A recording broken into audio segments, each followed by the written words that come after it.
Annyeong guys, welcome back to my learning journal. Nah, video ini aku ambil pas aku baru datang di kelas MK Teknik Produksi Film. Nah, sekarang udah ramean nih. Udah mulai presentasi juga, presentasi kelompok 3. Ini ngejelasin tentang resensi film Silence. Ya, yang dibawakan oleh Talida.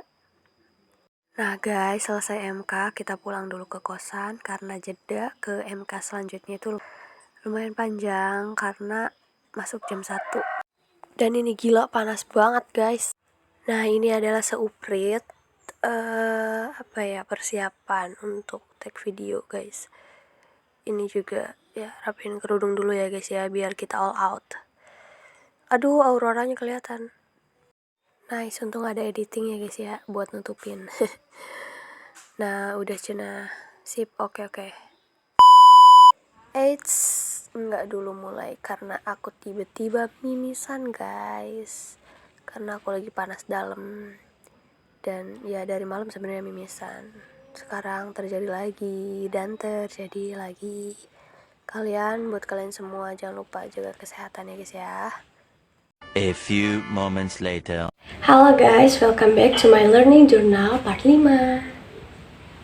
Guys, di video kali ini aku akan menjelaskan tentang materi yang telah dibawakan oleh kelompok 3 yang berisi tentang jenis film, teori, formalisme, dan juga realisme, dan juga sejarah film. Nah, yang pertama ada jenis-jenis film. Seperti yang sudah kita ketahui di pertemuan 1, aku udah menjelaskan di video-video aku sebelumnya. Jadi, jenis-jenis film itu ada 2. Nah, yang kali ini ada film dokumenter dan juga film fiksi. Yang pertama ada film dokumenter. Film dokumenter itu film yang dibuat atau direalisasikan dari kisah-kisah yang emang terjadi di masyarakat secara real. Contohnya seperti G30 SPKI.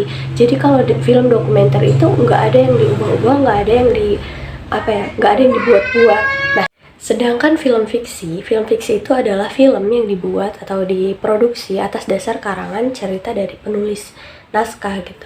Jadi contohnya seperti film-film yang diangkat dari majalah ataupun novel ataupun film yang emang fiksi itu diangkat dari cerita nyata, tapi bakal ada di dalamnya itu akan ada perubahan-perubahan yang emang harus dirubah. Contohnya kayak mungkin endingnya nggak sesuai seperti yang di kisah nyata, tapi pas difilmkan gitu endingnya berbeda karena untuk menambah kesan greget gitu kepada penonton. Jadi kitanya yang nontonnya itu merasa puas akan hasil endingnya gitu. Nah, contoh dari film fiksi itu kan banyak ya. Salah satunya adalah Air Mata di Jurus Sejadah yang sekarang lagi viral karena ya diangkat dari cerita novel. Selanjutnya adalah sejarah film dokumenter dunia. Jadi film dokumenter itu dibawa pada tahun 1872. Nah, awal mulanya itu film dokumenter itu berasal dari yang dibuat oleh Leland Stanford. Jadi dia tuh meneliti atau membuat penelitian yang dibantu oleh Edward Muybridge yang sebagai juru kameranya gitu untuk menangkap gambar-gambar dari kuda pacu. Ternyata hal tersebut tuh gagal karena video atau gambar yang dibuat itu nggak sesuai, nggak fokus gitu. Karena ya kan percobaan pertama itu gagal. Nah dia mencoba lagi di percobaan kedua dengan membawa 12 kamera agar hasilnya itu memuaskan dibanding sebelum-sebelumnya. Nah akhirnya pada tahun 1877 Edward Muybridge itu berhasil menangkap gambar gitu yang fokus gitu lebih baik daripada gambar-gambar sebelumnya. Sedangkan sejarah film dokumenter di Indonesia itu diawali pada tahun 1912. Bedanya dengan film dokumenter di dunia, film dokumenter di Indonesia itu berisi tentang kayak propaganda gitu tuh isinya. Jadi semakin berkembangnya zaman, film dokumenter ini menimbulkan banyak kritikan dari masyarakat karena berisi tentang politik gitu. Oke, pembahasan yang selanjutnya adalah teori film klasik. Jadi yang pertama ada teori formalisme atau teori formalisme. Nah, jadi mazhab formalisme ini berkembang pada tahun 1930 yang menyatakan bahwa film ini tuh bukan sekedar cuplikan gambar belaka, tapi ada proses atau teknik tertentu dalam pembuatannya, karena adanya opsi framing ataupun sudut kamera dan juga adanya pencahayaan. Jadi singkatnya, mazhab formalism ini tuh menekankan pada estetika, teknik produksi dalam suatu film tersebut. Contohnya kayak ada proses editing di dalamnya agar menambah feel penonton gitu. Jadi adanya perubahan dari proses dari pengambilan gambar asli sampai ke tahap produksi filmnya gitu.